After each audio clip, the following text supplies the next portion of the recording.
भारतीय राजनीति में एक शख्स जिसका नाम डॉक्टर बी.आर. अंबेडकर है। अंबेडकर की किताब है। यह किताब का प्रचार नहीं किया गया।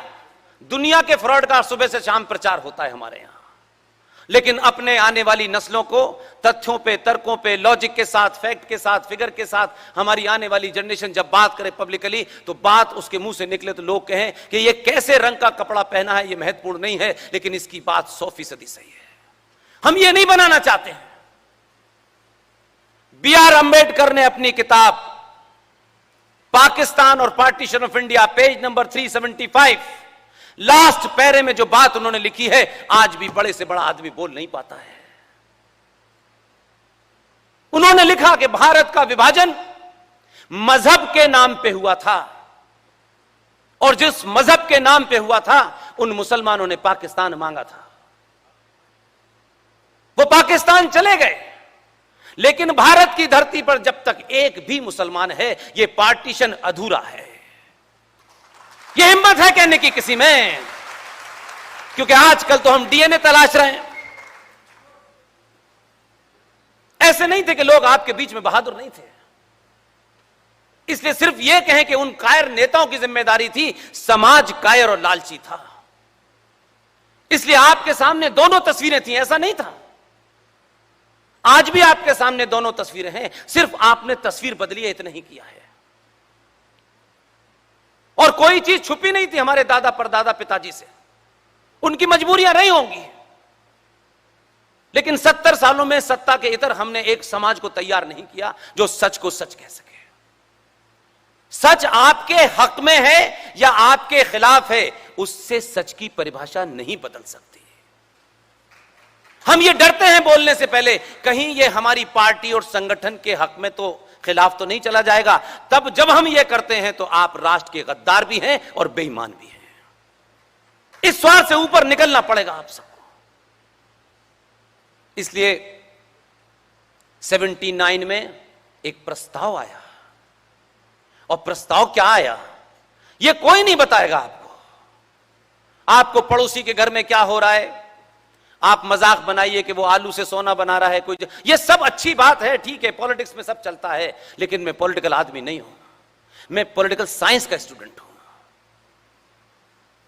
इसलिए 79 में हमारे 90 लोगों ने यह प्रस्ताव रखा कि भारत का मुसलमान बहुत कमजोर है, बहुत पिछड़ा हुआ है, इसके लिए कुछ अलग से हमें आयोग बनाना चाहिए।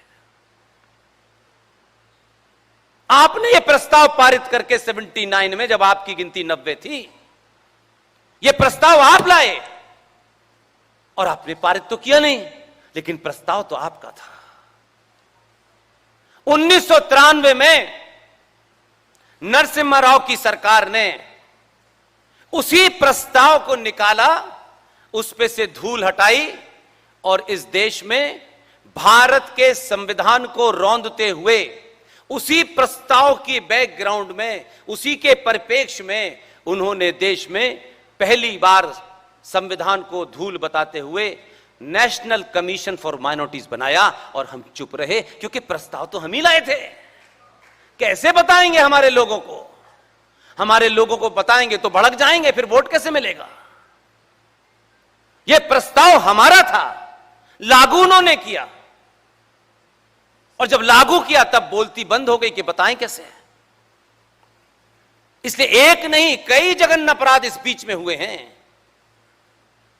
अगर विरोध सच्चाई पे किसी बड़े एजेंडे के लिए है तो इस हॉल में एक आदमी भी खड़ा हो जाएगा और अपनी बात को जोर से रखेगा।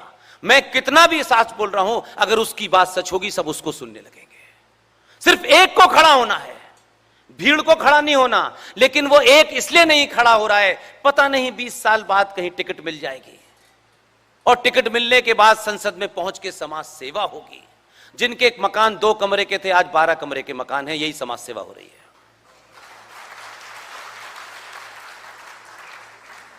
यही समाज सेवा है। हमें जिताओ, हम समाज सेवा करना चाहते हैं। भाई साहब माफ करो, हम अपनी समाज सेवा खुद ही कर लेंगे। इसलिए भारत के संविधान की चर्चा बहुत होती है, संविधान में ये, संविधान में वो, संविधान में जो संविधान में है उसको भी आज हम इधर से नहीं देखना चाहते, क्योंकि देखने से नुकसान हो जाएगा। हमारा फायदा हो, राष्ट्र का होता हो तो हो जाए, लेकिन राष्ट्र की सुबह से लेकर शाम तक भारत मां की नारा हम जरूर लगाते हैं। 1947 से लेकर 2022 आ गया। यह बात मैं बार बार इस संदर्भ में कहता हूं कि सत्ता में कौन बैठा है यह महत्वपूर्ण बिल्कुल भी नहीं है। मैं आज भी नहीं मानता, नहीं, कि जिन लोगों को यह लगता है कि सत्ता ही सब कुछ है, यह सबसे बड़ी हार है। आपसे सत्ता है, सत्ता से आप नहीं हैं। आपको ऐसा बनाया गया, ऐसी कंडीशनिंग आपकी कर दी गई है कि आप सब समझते हो कि बस आज सत्ता ने कहा दिन तो दिन, कल सत्ता ने कहा रात तो रात। आपको लगे 70 साल, बताया जाता है गली गली, मोहल्ले मोहल्ले, जंगल जंगल, बड़ा आपने परिश्रम किया। 303 मेंबर ऑफ पार्लियामेंट आप 2019 में लाए,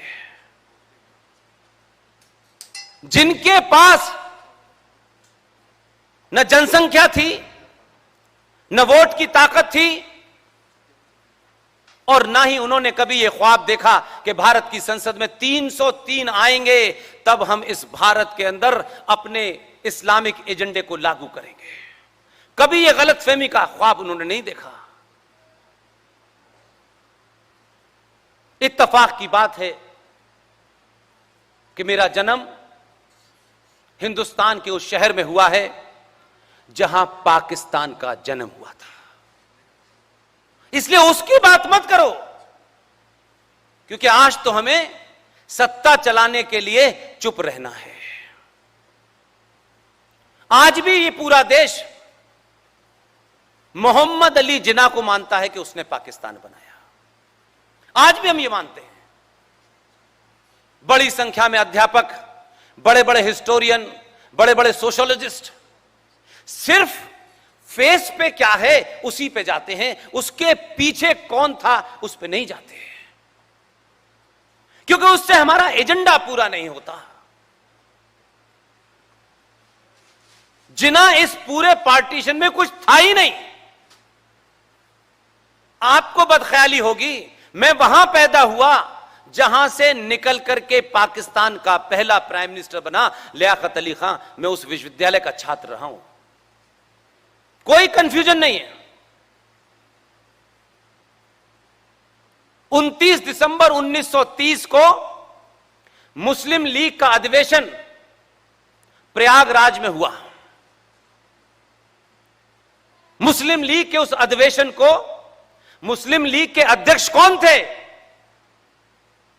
इसलिए मैंने कहा आपको शत्रु बोध नहीं है, क्योंकि हम इतने महान हैं, हम तो किसी को शत्रु मानते ही नहीं है। कश्मीर वालों को भी बीमारी थी, बंगाल में भी थी, दिल्ली में थी, ये देश में बढ़ रही है और कुछ लोग इस बीमारी को बढ़ाए रखना चाहते हैं। शत्रु बोध का यह कतई मतलब नहीं है कि आप उसको जान से मारते हैं। शत्रु बोध होने का इतना ही मतलब है कि वो शत्रु क्या क्या हानि पहुंचा सकता है उसकी तैयारी रखें। 29 दिसंबर 1930 को मुस्लिम लीग का अधिवेशन प्रयागराज में हुआ। उसकी अध्यक्षता वो आदमी कर रहा है जिसने भारत का गीत लिखा है, सारे जहां से अच्छा हिंदुस्तान हमारा, और उस प्रस्ताव में यह पास हुआ। यह 1930 की घटना है, इलाहाबाद की घटना है। उस आदमी का नाम था मोहम्मद इकबाल, जो पाकिस्तान का सबसे बड़ा शायर है, जिसके लिए यौम वलादत का दिन वहां छुट्टी होती है। लाहौर में बहुत बड़ी उसकी कब्र है।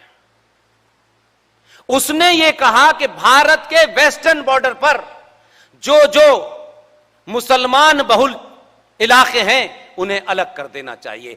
वो वहां से शुरू हुई। और एक दूसरा मक्कार, जिसको आज भी हमारे यहां एक झूठे प्रोपेगेंडे के तहत आगे बढ़ाया गया और अब सरकार में है तो कुछ लोग वहां चीफ गेस्ट बनने जा रहे हैं। सरकार का आदमी नहीं जा रहा, लेकिन कुछ लोगों को जरूरत से ज्यादा अपने आप को बताना है कि हम तो आपका दिल जीतने आए हैं, तो वहां मेहमान खुसूसी बन रहे हैं। उसी विश्वविद्यालय का फाउंडर जिसका मैं छात्र रहा हूं, जहां मैं पैदा हुआ हूं, मेरठ की उसकी स्पीच पढ़िए। उसने उस वक्त सर सैयद अहमद खां, और इनके नाम के आगे भी सर था और इकबाल के नाम के आगे भी सर था, और यह खिताब अंग्रेजों ने दिया था। पाकिस्तान बनने का आइडिया सर सैयद अहमद खां का था, लेकिन भारत में सर सैयद अहमद खां को भारत के मुसलमानों ने और उस विश्वविद्यालय में यह कहकर स्थापित कर दिया, क्योंकि हमारे यहां बिना जाने तत्कालिक शाम की चाय फिर सुबह का नाश्ता, इससे ज्यादा हमारी मांग ही नहीं है।